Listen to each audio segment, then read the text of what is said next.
I'm really interested to hear the feedback from people if they have been finding success in some of the things we've been talking about, or if they have their own ways, because I would love to try and implement these. Mostly because a lot of the stuff I'm having trouble with is that barrier or divider between management and leadership.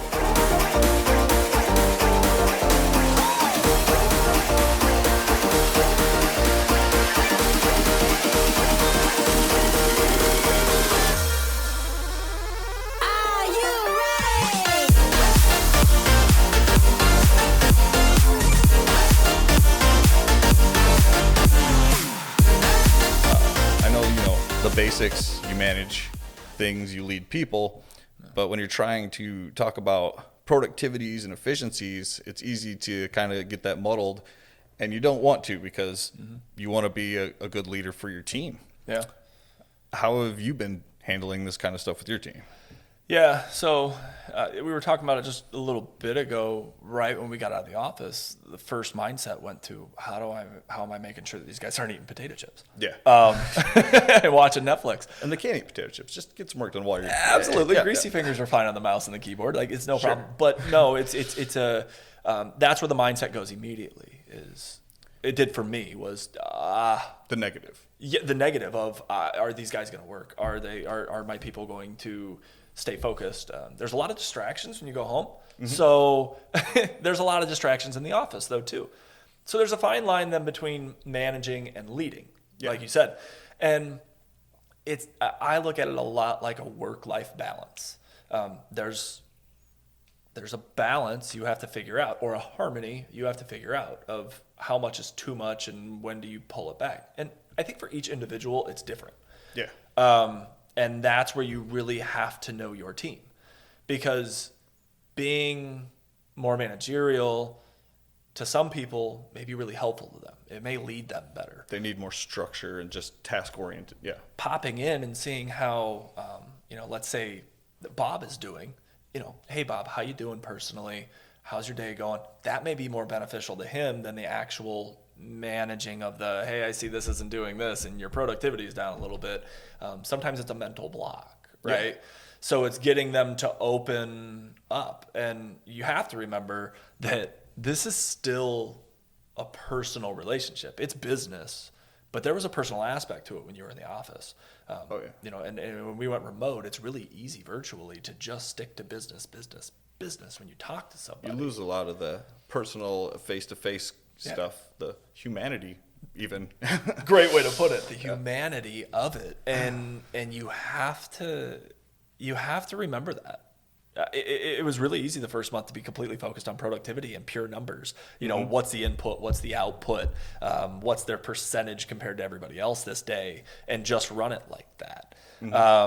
But the emotional side of it, the physical, not physical, but the more social side of it has to be there. The personal side of it has to be there. Checking in on people, seeing how they're doing.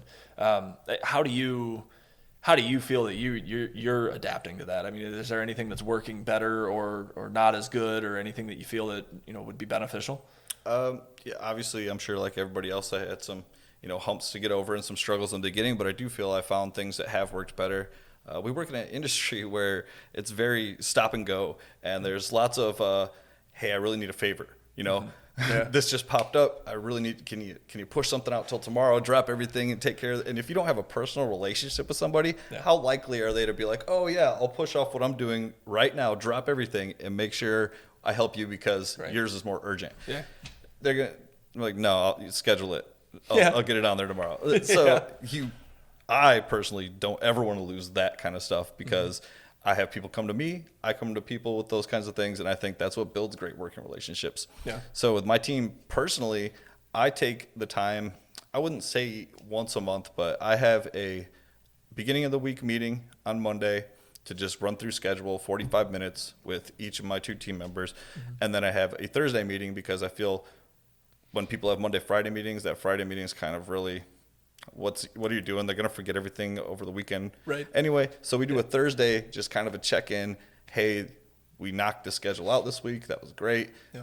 What should we do for Friday? Or, hey, we just have this last thing. We're going to get that done tomorrow. We're good to go for Monday, and we can, look at I like to look at it week to week. But on a slower week or a week where we've just killed it Monday through Thursday, take that Thursday meeting, take 45 minutes, and just say, we don't have a lot on the agenda, so I'm just going to email you after this meeting. Yep. How's your morning? Right. What'd you do yesterday? Yeah. How's your wife? How's your husband? Whatever. Yeah, and that actually sounds like our Tuesday wellness checks on my team that we do right now. We don't want to do it Monday because we don't want to bombard somebody on a Monday morning. Yeah. Mondays are Mondays. Sure. They're still Mondays. They're still Mondays, and Fridays are Fridays, where people are mentally checking out to, hey, the lawn needs mowed. I need to get to the grocery store. I need to do this, or that. Sure. What do I want to do Saturday? What are we doing Sunday for the barbecue? So you try to break it up on a Thursday. I like that. Our Tuesdays are just like that. Mm-hmm. It's just everybody gets on the screen and just, hey, how is everybody? Yeah. Tell us about your weekend, after they've had time to kind of think about it on a Monday or recoup from it if you need to on a Monday. Yeah, depending on what your social activity lifestyle may be. But. Yeah. And the importance of that, though, is you have to have those personal meetings. But at the same time, you have to have the manager side of it, too. So yes. You've got to be able to manage your team's workloads. And I know you've got a team that you've put together for your marketing stuff. How do you feel that you're managing their workloads right now compared to when you were in the office? Or is there any changes? Is there anything that's really crucial that we need to be paying attention to? Not really. I've take it upon myself to just kind of work 60 hours a week because there's been so many changes that are digital marketing related. Yeah. If we can't have face-to-face meetings, how do we have meetings? If we can't reach our customers through this normal platform, how are we doing it now? Mm-hmm. And, a lot of that falls to the marketing side. I've had great help from yourself and the sales team members and stuff, being able to, come together through this and kind of work it out. But a lot of stuff was falling to us, like this podcast. This podcast was planned for this year, and I was super excited about it. But a lot changed to be like, we need to do this a little quicker than later. There's a lot of information, and people right now, they're starved for information. Absolutely. So the way I kind of do it is, I go through that week. Like, what can we realistically get done? Because if I say we got to get all this done, my team's going to hate me. Yeah, absolutely.